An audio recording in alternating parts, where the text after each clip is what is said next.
Good morning সকলকে। আচ্ছা দেখো, এরপর তোমাদের ডিকশনারি কমপ্লিট হয়ে গেছে। এরপর ফাংশন করাবো।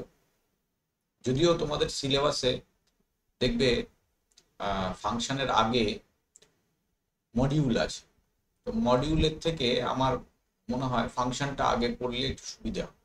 সেই জন্য আমি ফাংশনের চ্যাপ্টারটা আগে স্টার্ট করব। তো দেখো, টাইপস অফ ফাংশন আছে, কত রকম ফাংশন হয় লেখা আছে। Built in function, function defining, functions defining module আর ইউজার ডিফাইন ফাংশনস। তিন ধরনের পাইথনে ফাংশন ব্যবহার হয়। তার আগে বলে দিই ফাংশন জিনিসটা কি। ফাংশন হচ্ছে একটা বড় প্রোগ্রামকে যখন ছোট ছোট অংশে ভাগ করতে হয়, সেই ছোট ছোট ব্লকগুলো তৈরি করার জন্য ফাংশন ব্যবহার করা হয়। ঠিক আছে, তো দেখো কিভাবে আমরা ফাংশন ব্যবহার করি। এখন দেখো, প্রথমেই রয়েছে built in function. Built in function মানে পাইথনে আগে থেকে কিছু ফাংশন লেখা আছে, তো সেখানে যে কোড ব্লকটা লেখা আছে সেটা তো তোমরা দেখতে পাবে না, ডাইরেক্টলি কল করে ব্যবহার করতে পারবে। একই রকম ভাবে ফাংশনস ডিফাইন ইন মডিউল, এই ফাংশনগুলো কিন্তু মডিউলের মধ্যে আগে থেকে লেখা আছে।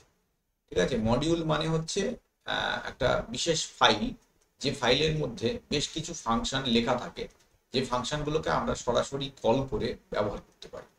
বুঝতে পারছো? আর ইউজার ডিফাইন ফাংশন মানে হচ্ছে আমরা হলাম ইউজার, তো আমরা যে ফাংশনগুলো তৈরি করব সেগুলোকে বলে ইউজার ডিফাইন ফাংশন।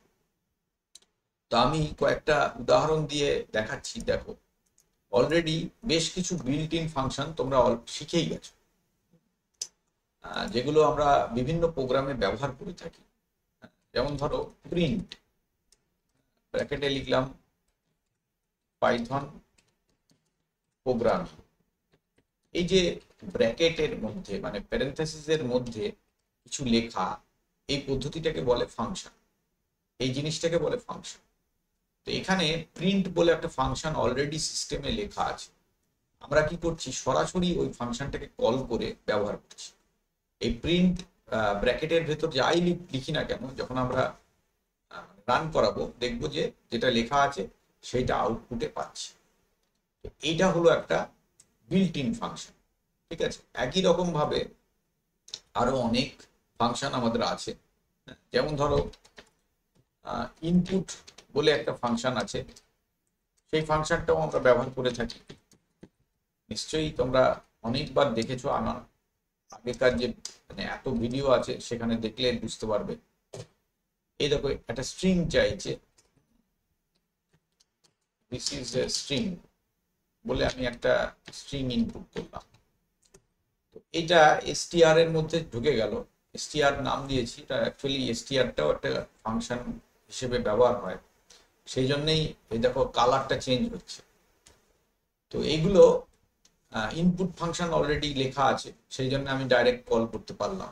কিংবা ধরো এই যে এসটিআর বা স্ট্রিংটা যেটা নিলাম, তার লেন্থটা বের করছি। দেখো 16টা ক্যারেক্টার আমি দিয়েছি, তার মানে লেন হচ্ছে একটা ফাংশন। এই জিনিসগুলোকে বলে বিল্ট ইন ফাংশন, মানে এই ফাংশনগুলো আগে থেকে লাইব্রেরির ভেতরে লেখা আছে। ফলে এগুলোতে কি কোড লেখা হয়েছে সেগুলো নিয়ে আমরা মাথা ঘামাচ্ছি না, সরাসরি এগুলোকে আমরা ব্যবহার করছি। ঠিক আছে, একদম একই রকম আর একটা অংশ রয়েছে, সেটা হচ্ছে ফাংশনস ডিফাইন্ড ইন মডিউল। মানে মডিউল তৈরি করে রাখা হচ্ছে, তার ভেতর মডিউল মানে একটা ফাইল তৈরি করে রাখা আছে, তার ভেতরেও কিছু ফাংশন লেখা আছে। দেখো একটা উদাহরণ দিচ্ছি। ধরো স্কোয়ার রুট বলে আমি একটা ফাংশনকে কল করতে চাইছি, এসকিউআরটি। স্কোয়ার রুট মানে বর্গমূল। তো ধরো আমি এসকিউআরটি ব্র্যাকেটে 16 লিখলাম। দেখো এখানে কিছু আসবে না, কেন? কালারও আসেনি। কেন? কারণ এটা অলরেডি বিল্ট ইন ফাংশন নয়। এবার দেখো এন্টার মারলে দেখাচ্ছে যে নট ডিফাইন্ড, মানে এটা আমরা তৈরি করি। আচ্ছা, এইরকম ক্ষেত্রে বেশ কিছু ফাংশন আছে যেগুলো আমাদের লাইব্রেরিতে আছে বা মডিউলে আছে। সেই মডিউলটা আমরা খুলে যদি দেখে নিই তাহলে আমরা ব্যবহার করতে পারবো। যেমন ধরো ম্যাথ বলে একটা মডিউল আছে, তো এইভাবে এই ম্যাথ মডিউলটাকে ইম্পোর্ট করতে হয়, ইম্পোর্ট ম্যাথ। যেই করলাম এরপর ম্যাথের মধ্যে যে সমস্ত ফাংশনগুলো আছে সেগুলো আমরা পেয়ে যাব। এই এসকিউআরটি হচ্ছে ম্যাথের মধ্যস্থ একটা ফাংশন। কিভাবে এটাকে কল করব দেখো, এরপরেও যদি আমরা শুধু এসকিউআরটি দিয়ে 16 লিখি তাহলেও কিন্তু আমি আউটপুটে কিছু পাবো না। কেন? কারণ মডিউলের মধ্যস্থ ফাংশনকে যদি ইম্পোর্ট মডিউল নাম দিই তাহলে ডাইরেক্টলি কল করা যায় না। তখন আমাদের কি করতে হয়, তখন মডিউলের নাম দিয়ে ডট দিয়ে ফাংশনটাকে কল করতে হয়। তো এবার এখানে যদি আমি 16 লিখি তাহলে দেখো আউটপুট 4.0 এলো, মানে 16 বর্গমূল 4 আউটপুটে পেলাম। ঠিক আছে, একই রকম ভাবে ধরো আমি ওই ম্যাথের মধ্যস্থ আরো একটা ফাংশনকে লিখছি, পাও পাও মানে হচ্ছে পাওয়ার। তো ধরো এখানে আমি 3,4 লিখলাম, মানে 3⁴ এর যে আউটপুটটা সেটা আমরা দেখতে পাবো। 81 হচ্ছে 3⁴ এর আউটপুট, মানে 3 তিরিখে 9, 3 9 27 আর 3 27 81।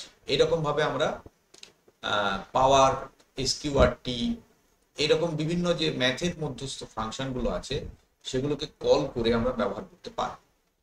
তারপর ধরো ম্যাথের মধ্যে একটা কনস্ট্যান্ট আছে পাই, এটাকেও আমরা ডাইরেক্টলি কল করতে পারি। দেখো পাই এর ভ্যালু আমরা পেয়ে যাচ্ছি, এটাকে আমরা স্টোরও করতে পারবো। ধরো এরকম লিখলাম P is equal to math dot pi, তারপর আমি ওই পিটাকে নিয়ে অন্য কাজেও ব্যবহার করতে পারবো। তো এইরকম ভাবে আমরা মডিউলের মধ্যস্থ ফাংশনগুলোকে ব্যবহার করতে, ঠিক আছে। তো এগুলোর ক্ষেত্রে বা সিস্টেম ডিফাইন ফাংশনগুলোর ক্ষেত্রে বেশিরভাগ কাজটাই কিন্তু আমাদের মনে রাখতে হবে বা আমাদের ওই লাইব্রেরি খুলে দেখে নিতে হবে যে কি কি ফাংশন আছে। আর তৃতীয়টা যেটা আছে ইউজার ডিফাইন ফাংশন, এটা আমি আজকের ক্লাসে পড়াবো না, এটা তোমাদের পরবর্তী ক্লাসে পড়াবো। এটা হচ্ছে আমরা আমাদের পছন্দ মতো নতুন কোনো ফাংশন বা কোড ব্লক তৈরি করতে পারবো এবং সেই কোড ব্লকটাকে যখনই চাইবো সেই মতন আমরা কল করব, কল করে ব্যবহার করব। ঠিক আছে, তো আজকের ক্লাসে আমি এইটুকুই রাখলাম, পরের ক্লাসে তোমাদের ইউজার ডিফাইন ফাংশনটা করাবো। থ্যাংক ইউ সকলকে, লাইক করবে, শেয়ার করবে, আর কোনো প্রশ্ন থাকলে আমাকে কমেন্টে জানাবে। আজকের ক্লাসে এইটুকু রাখলাম, থ্যাংক ইউ।